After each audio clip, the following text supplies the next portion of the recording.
Welcome back, everybody, to the Fantasy Football Bros podcast. It's your boy, All I do is win, no matter what. Chazz. And just a two for today, I am joined by the original co-host, the man, the myth, the legend, Mr. Jay Coleman. Jay Coleman, what's up, dog? What's going on? And another drop perfect for us right now. It's been a while. Yeah, it has. It's been a while. We go every other week or so during the off season, and I believe that the last episode we did, we were in between the Super Bowl and the championship games, and so we still have yet to talk about this Super Bowl, which we'll discuss. But I didn't go back, but my Super Bowl prediction was right. When we were actually picking the Super Bowl, I picked the Chiefs and the Swifts to win, and I was correct. Do you remember what you did? Yeah, I picked the 49ers. Womp womp. You regret that pick? I mean, I thought that Kansas City was going to win, but I really wanted the 49ers. But the Swifties wouldn't let them lose. No way. But let's talk about it. I mean, the best thing of the Super Bowl, and I sound like a soccer mom here, was the halftime show, because I thought the game was boring as fuck. Yeah, it was pretty bad. Oh, and like I mean, some people say that I am an avid Usher fan, and I thought the performance was great, but that's just more of throwing shade at the game, because I thought the game was awful. I thought the game was absolutely awful. Yeah, I didn't watch most of it, so yeah. And the simple fact that like the Chiefs won, just like I thought, goes to overtime, blah blah blah blah blah. The narrative.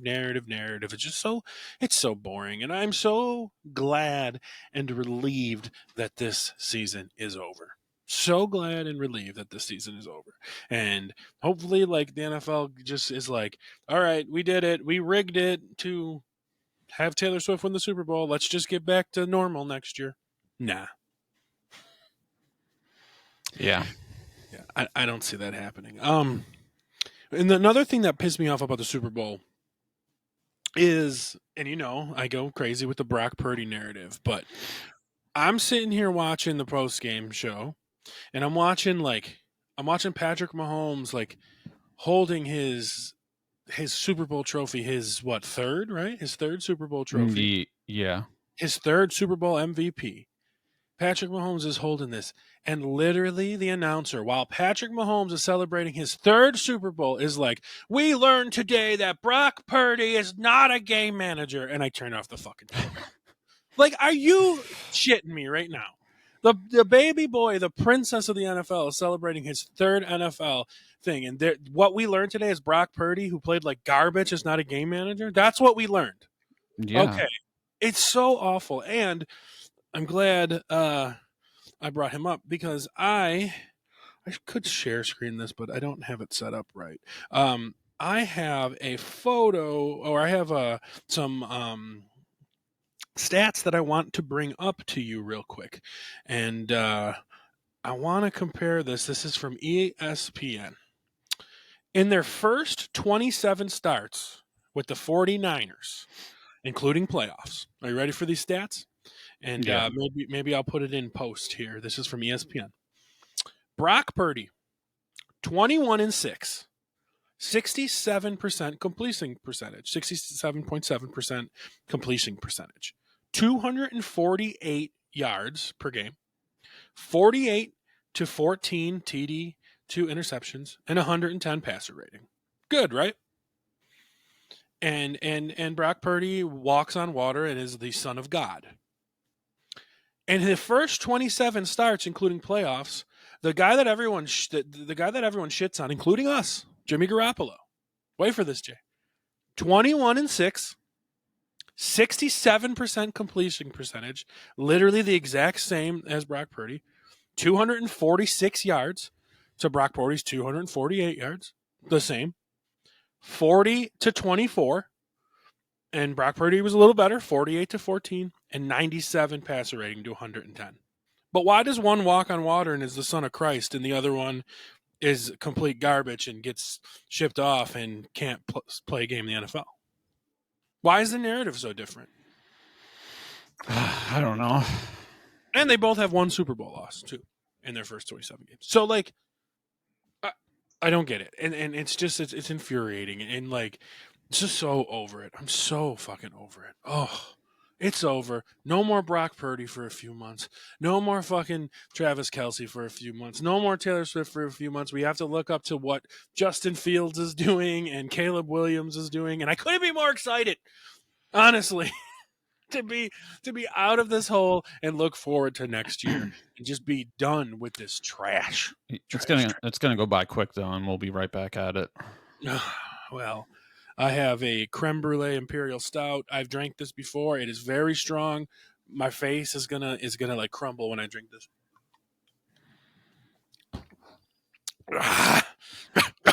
It's been sitting in my fridge for like a month. Oh god. Oh no. Oh. It hurt me. Okay, I caught it. Okay. All right. So we are here today to talk about some free agencies. And we want to pick our most, I don't know what to call it, our most exciting, signings for teams. We made a rule that we can only pick the Bills once. Did you pick the Bills? Yes. Okay, so we can only pick the Bills once because you guys know we'll talk about them all day. So we both picked the Bills once and a couple other players to teams. There's a bunch of free agents coming up, and we're throwing basically salary cap out the window. This is more or less like what we think what a perfect fit would be for the perfect team. For instance, whoever we say for the Bills, probably not going to sign them because they don't have no fucking money. Yeah, exactly. But we can hope and we can dream. And so I'm going to bring up this article here from for Pro Football Focus. I think this is Pro Football Focus. We'll go over this. It's the top 200 free agents, but we will talk about. I'll just bring up the top 10. We don't have to talk about all of them, but from Pro Football Focus, the number one free agent is Chris Jones of the Kansas City Chiefs. It's interesting, but I think I can agree. Yeah. Number two is Kirk Cousins from the Vikings. What do you think about that? Is that the number two free agent available? I don't know. I mean, he's by far and away the best quarterback available. Oh yeah, for sure. It's not even close. Like, who's number two? Baker? Like, yeah, probably. Yeah. Yeah. So it's Kirk Cousins, and quarterbacks are much needed, right? Yeah. So I can see him being the second overall quarterback. Number three, Josh Allen, of the Jaguars, which is interesting. It's a very interesting. You always need a pass rusher, so that's who the Bills are probably going to sign. Number four, T. Higgins of the Bengals. Interesting, very interesting. And I like their comparison to Mike Williams from a couple years ago. T. Higgins and Mike Williams are very similar in their careers. Big guys, big-bodied guys, stuck behind an alpha receiver their whole careers. Yeah, right? Mike Williams might be getting cut too, though. No, there you go. Brian Burns from the Panthers, another edge rusher. This guy, it even says it here. People have been trying to trade this guy for years. It even says here, Burns cannot seem to escape Carolina as the team turns down trade offers and consistently loses football games. Number six, defensive lineman Justin Matabuke, I believe it is. I think he's more of an interior. Number seven, Christian Wilkins from the Dolphins. Number 8, Antoine Winfield from the Bucks. Number 9, Jalen Johnson from the Bears, a corner. And the 10th overall is L'Jarius Sneed, a corner from the Kansas City Chiefs. So there is your top 10. Did you happen to pick any of those top 10 for one of your players? One. You did one. Okay, cool. How about you? I did not take any of these top 10 guys. Nope. And I do want to bring another thing into here. Did it change here? Right, it changed. Yep. Okay.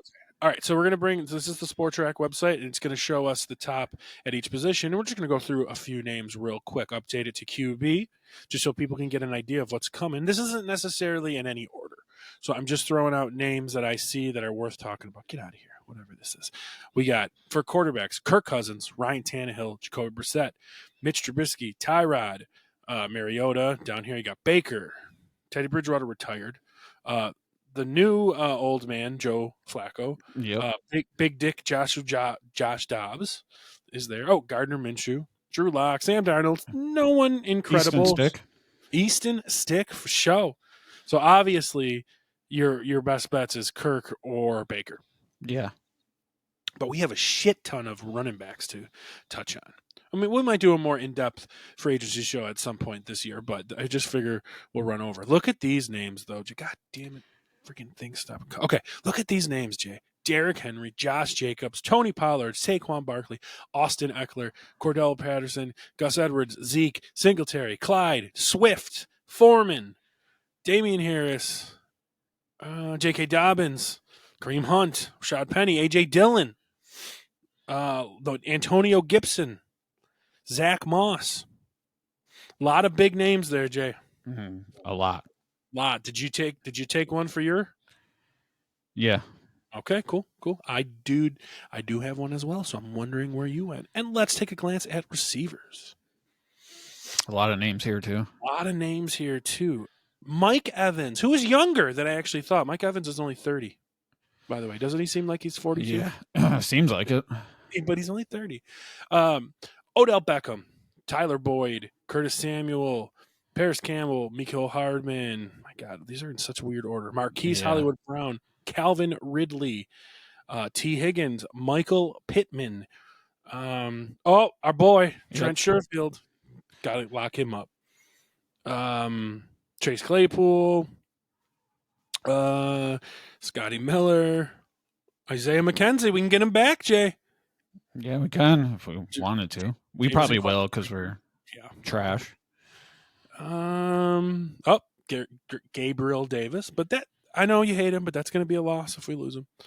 Yeah, we'll be fine. Okay, and I'm assuming you picked at least one of these guys as well. Yes. Okay, so there you have it. There's some of the top free agents. So, do you have yours kind of in an idea of like 3 to 1? Sure. Okay. Well, I'll start with my 3, which I would pick. Perfect fit for the perfect team, perfect scenario, and we're going with. I got a drop for it. Actually, we are going to go with. Super Bowl champions, they need themselves a veteran option at wide receiver. They haven't had any receiving leadership or, frankly, ever receiver play this past year. They had it a little bit with Juju the year before, but looking at the free agent list and trying to find out like somebody that wants to win a title, that's willing to cut, his pay a little bit, and would fit right in and help lead that team. I think the perfect signing for the Kansas City Chiefs would be Odell Beckham Jr. He's coming off of an AFC loss to the Chiefs. He's turning 32 this year. He wants to win another Super Bowl. I mean, he won the one, but he was hurt, and I mean, he's made it show that he wants to win another Super Bowl. And I think that team could use some veteran leadership in the receiver room, and I think he's the perfect fit. What do you think about Odell Beckham to the Chiefs? I like it. It makes sense because they'll definitely be able to get him at a discount because of his age, and he's been hurt and here and there, and he didn't do that much this past year, but he still wasn't bad. Yeah, he wasn't bad. He wasn't, Yeah, and he was in a lights more out, run quarterback as opposed to a throwing quarterback. And that's, so I think Odell Beckham to the Chiefs, that would make me fear them more. I mean, and I should fear them because, they beat the Bills. But I don't fear them as much, and I think the Chiefs, bringing him in, Rashee Rice, Sky Moore, they need somebody like Odell Beckham, right? They definitely. If Kelsey retires too, which who knows if he will or not, but I think he already said he's coming back. Did he? Okay. Yeah, he's already coming back. So, well, that's mine. So I think that's a good place to start. So what is your number 3? My number 3, I'm just going to get it out of the way because it's the most unrealistic, and it's a twofer, and it involves the Bills. We would have to do something miraculous, and it's never going to happen, but I would love to have either one of these guys, and that's Calvin Ridley or Pittman on this team. Yeah. I mean, we know the reasons, but go on. I mean, they're studs, and I think lining up opposite of Diggs, and with one of these wide receivers, I think we'll definitely find out, is Diggs just shot at this point in his career, or is it that, I don't know, he just not getting open or whatever. But I think this would take off a little bit of pressure and open up things more for both guys, because their teams are going to have to decide who they're going to defend, because they're both dangerous. So, and I want to give, as much as I shit on Diggs through the end of the season, I was looking like again at some of his numbers and stuff, and I do want to give him a break in the simple fact that his downturn came as soon as Joe Brady took over. So perhaps it was scheme. Perhaps it was scheme.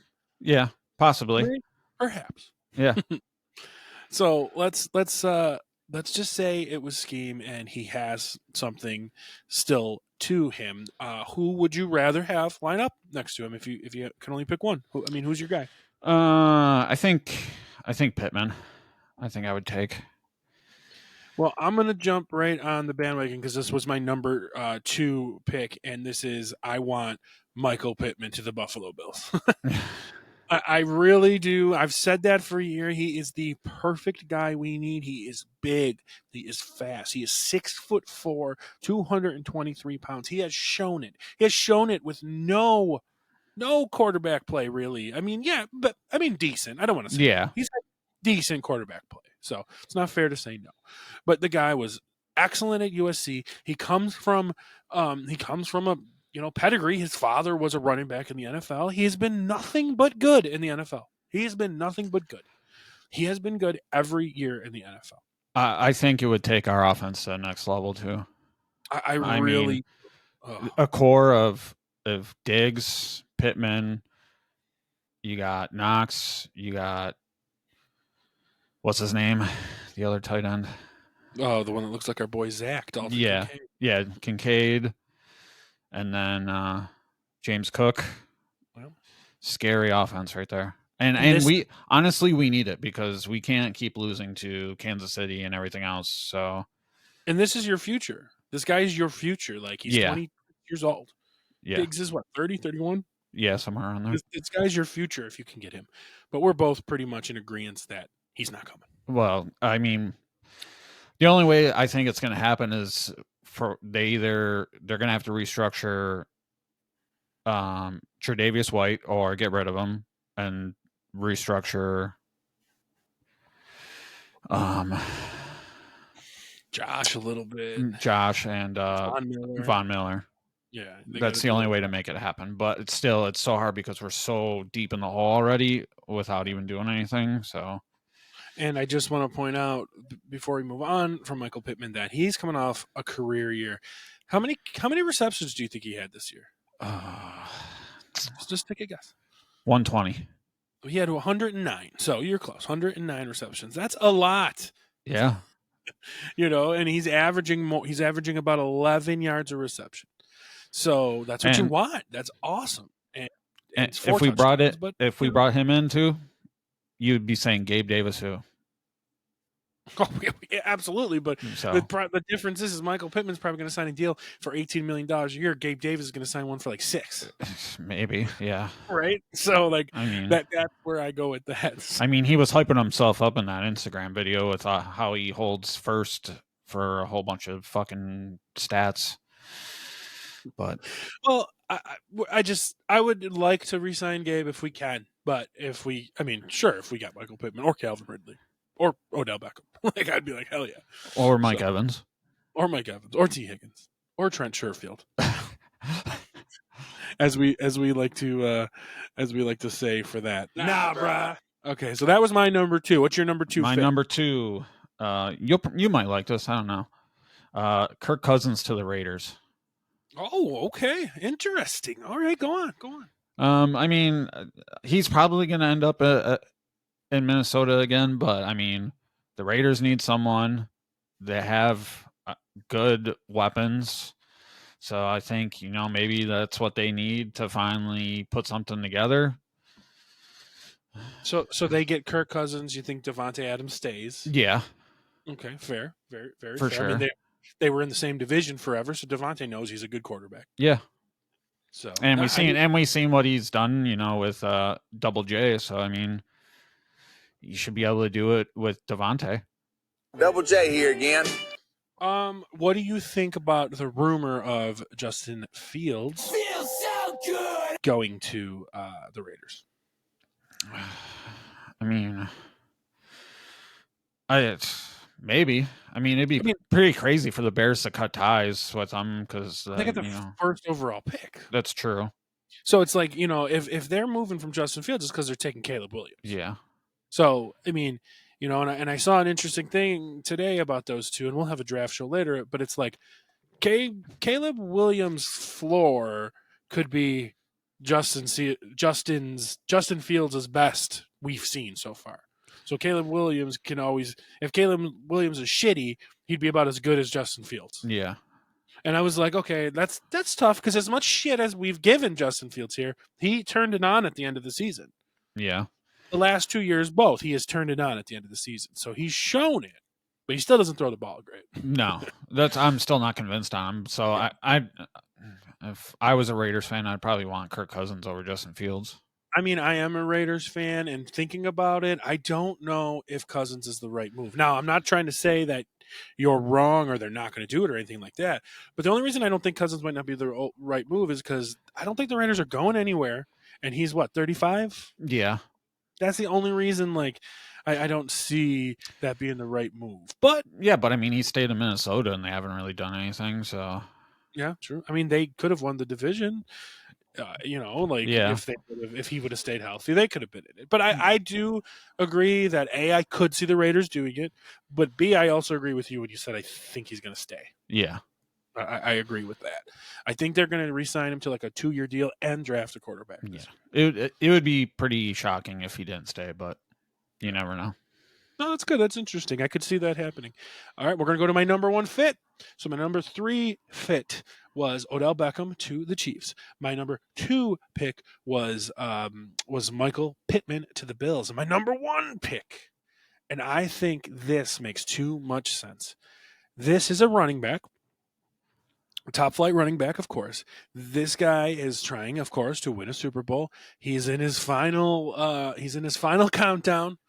I think he just reached the age of 30, and he's going to go to a team that likes to pound the ball and needs a big running back to play off of their outstanding quarterback who just won the NFL MVP. And could you imagine Derrick Henry with Lamar Jackson and the Baltimore Ravens?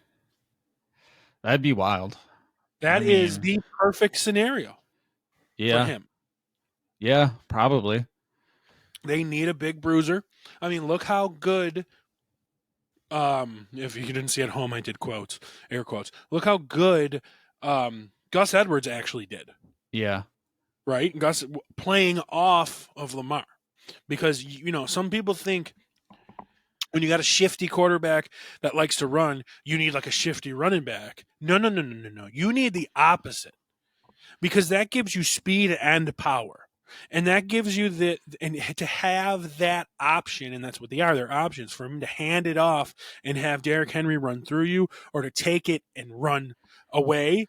It will run fits for the defenses in the AFC North and the AFC in general. And he's got one good year left, and he doesn't have to be the focus of everything because Lamar Jackson, 2-time NFL MVP, is your focus. Yeah.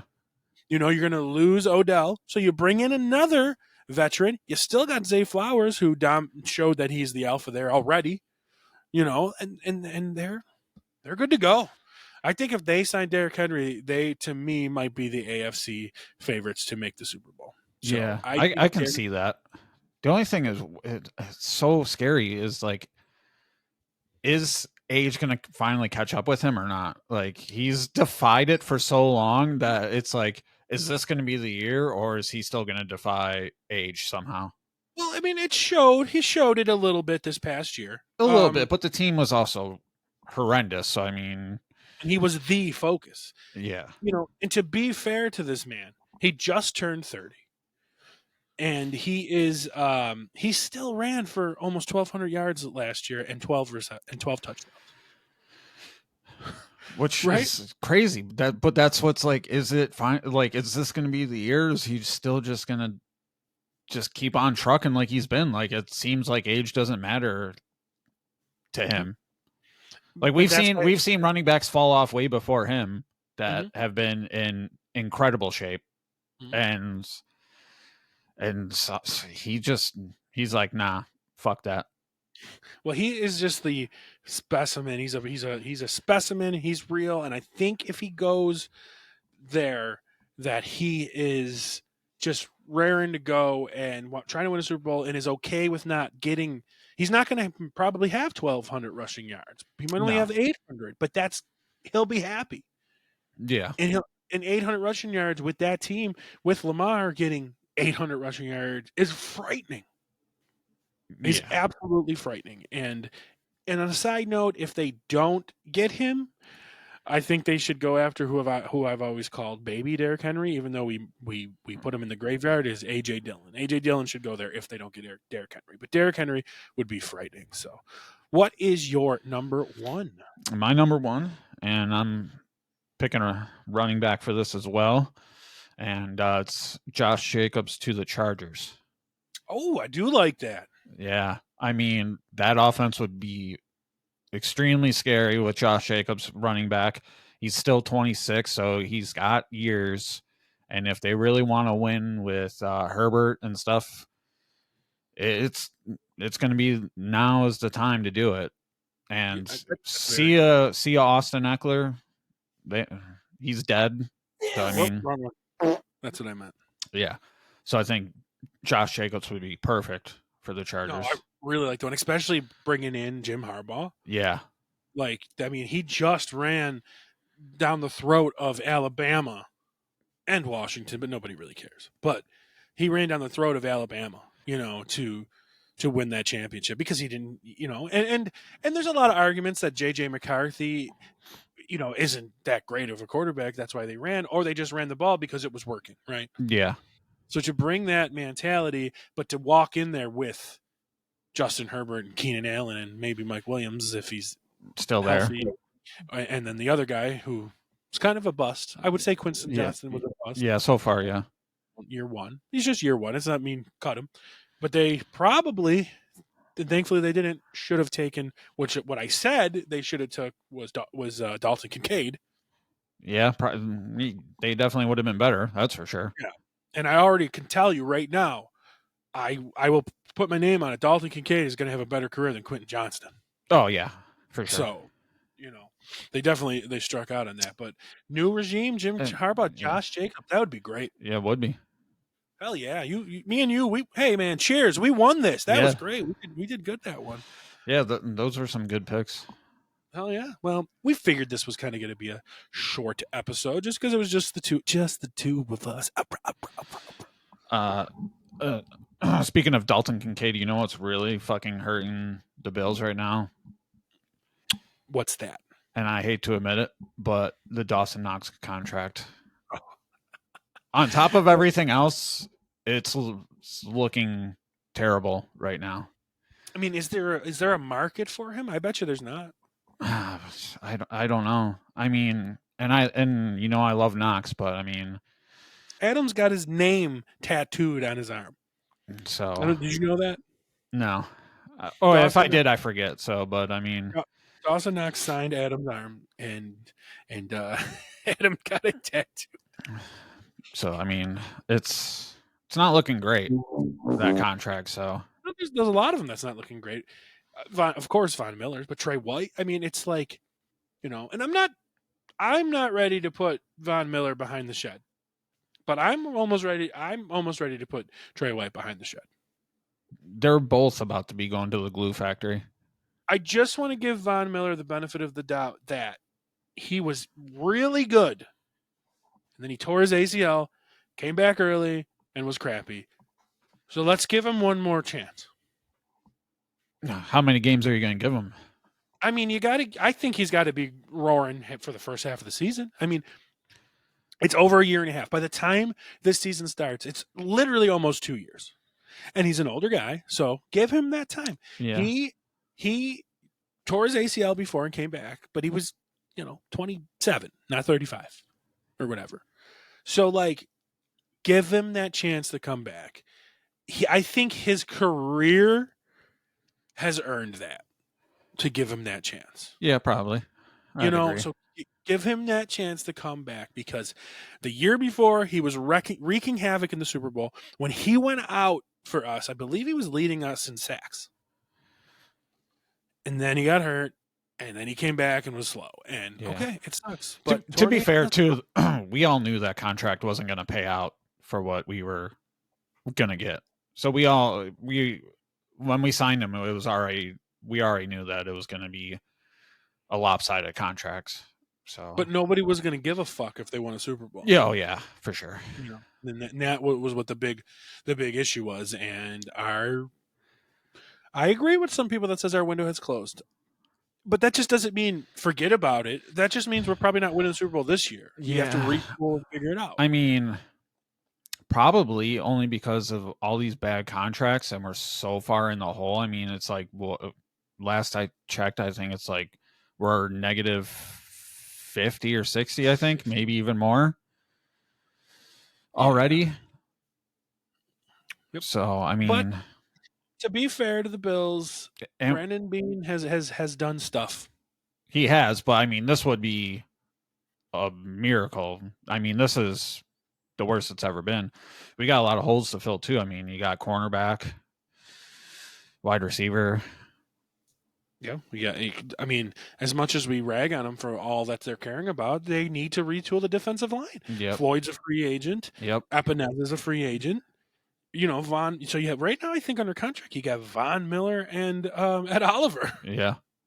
So as much as we do, and Rousseau. Yep. So like that's great. That's actually a really good start. But there's absolutely no depth. No. And don't be surprised, Bills fans, when they draft a lineman in the first round again. Don't be surprised. Well, so where do you want them to go with their first round pick? Because I know like a lot of fans want a wide receiver, and then like a lot of analysts are coming out and saying that they should go cornerback now. Yeah, what I want them to do at their position is best player available. So looking at like where people are going, a guy that's like going kind of later in the first round is what's his name? Johnson. Fuck. You threw me on the spot here. But is the other quarterback at receiver at LSU? Hang on. Let me pull up a mock draft here. I'm just blanking on this guy's name. That he didn't pick us to take him, but I know. Here we go. Daniel Jeremiah's mock draft 2.0. Okay. So I'm just going off of, okay, so Brian, what the hell is it? Brian Thomas. I'm sorry. Brian Johnson is the singer of AC/DC, by the way. Brian Thomas is the other LSU wide receiver. Okay, I was right. So they don't have us taking him. By the way, they have Houston taking him. Imagine that. Houston already has two. Yeah, I know. So he's going 23 overall. We're picking what, 28? 28 overall. Yeah. Another receiver here, Adonai Mitchell, is going 26 overall, just before us. What I like about Brian Thomas Jr., even though I forgot his name, is his size and his speed. Here we go. Brian Thomas Jr. is 6'4", 205 pounds. We're losing a fast, big receiver in Gabe Davis. Yep. So this guy would be a great replacement as our number 2 for Gabe Davis. Like, so this is the kind of guy that you would get from. This would be Michael Pittman without having to sign a big contract. Hopefully. Yeah. Hopefully, right? So that is who I would like in that range. Like, of course, I'm going to say Marvin Harrison Jr., but that's not happening. Yeah. But like, Brian Thomas Jr., this mock draft going 23. Another guy I can see the Bills looking at, and this is going to be controversy. Do you know who Cooper DeJean is? No. Cooper DeJean is a cornerback from Iowa, and there is a lot of controversy with this guy because he is they said he could play safety, but if he gets drafted as a cornerback, he is going to be the first white cornerback drafted since like 1996. And so, of course, there's controversy because of his race. So there's a lot of people saying that he could play safety. Well, guess what? The Bills need a cornerback and they need safety. Yep. And given what I've shit on for these Bills the entire time, this is a smiley, happy, frilly-haired boy. And that's their type. Black or white, it doesn't matter. This guy's just their type. But the fact that he is, I mean, a lot of people have him, they have him going 25th to Green Bay before us here, but they have him ranked here as like the third or fourth corner coming off the board, but he would be the first safety. So, like, to me, that is somewhere I'm looking at. But of course, and he's probably right, Daniel Jeremiah has them taking Chop Robinson, a edge rusher from Penn State. So, which, whatever, we need that too. But those are the names that I'm looking at for now. Brian Thomas Jr. and Cooper DeJean. What are you thinking? I mean, I like those two picks. That I think we have to go wide receiver or cornerback in the first round, just because if we lose Gabe Davis and we don't get anyone, and you have no idea what's going to happen with White, so right. At least we got Rasul Douglas. So I mean, it's true. He was great. Great. I mean, he's our de facto number one. So yeah, he played great. So it's interesting. I'm glad you brought that up, and we'll have some mock draft stuff coming up. In this mock draft, he had 4 quarterbacks going the top 8 picks. So that's not that absurd. You see that a lot, actually. Yeah. So would you do something? I saw this random trade proposal. I don't think it would happen. But what if the Bills traded Stefan Diggs to the Arizona Cardinals to get the 4th overall pick? To take to take a receiver. So you're giving away say they did that and they're first, right? To go up to 4th and take Marvin Harrison, or at worst Malik Neighbors, who is awesome as well. So we give them Diggs and our first to go up to 4th to get either Harrison or Malik Neighbors. The too much? Possibly, but I might still pull the trigger anyway, just because it would get us out of the contract. A, get us out of the contract, you're right. And then B, if it's Harrison, I mean, Harrison's the highest graded receiver in years. Yeah. And Malik Neighbors is just as good. Malik Neighbors quarterback won the Heisman, because, and a lot of people think it's because of him. And, Jaden Daniels' 2 wide receivers were Malik Neighbors and Brian Thomas Jr. That's what I'm talking about. Yeah, so I might do it, especially I think we're probably all going to assume that this probably isn't going to be the year for us anyway, just with all the cap issues and the uncertainty of, is Trey going to be healthy? Is Von Miller going to be good? Is Diggs going to be any good? So, I mean, what do you got to lose, really? Yeah. So, and I don't think they'll pull something like that, but that would be interesting. And people would be like, well, why would Arizona do that? Well, because they're sticking with their quarterback, and now they're giving him a legit weapon. Because last time Kyler Murray had a legit weapon, he was great. Yep. So you're giving Kyler Murray a legit weapon, and you're for a few years, and I don't know. I don't think they would do it, but no, it was it was some random thing I saw. I don't think the Bills would do it, and I don't think Arizona would take on that contract either. So, right, but they have the room. Yeah. All right, well, that will bring this shorter episode to a close. So not bad, 40 minutes. No, for not the bad. 2 of us. Yeah, this is the OG, man. This was the first 6-7 episodes. We can do it, and it sounded just as good. We haven't improved at all. No, we just got now. People can just see our dumb faces on YouTube. We don't know shit about fuck. Nope, not at all. All right, Jay. Well, thank you for joining us. Yeah, no problem. And to everyone at home, thank you for checking it out. This is our 81st episode. How about that, guys? 81st episode. Damn. Very nice. So Thanks for sticking with us through the offseason. This is where championships are won, guys. This is where championships are won. You got to stick with it. Trust me, this is where you win your championship. Get your leg up on your opponents, and this is where you win. So thank you for checking it out, guys. Until then, we'll see you next time. Peace. See you later, guys.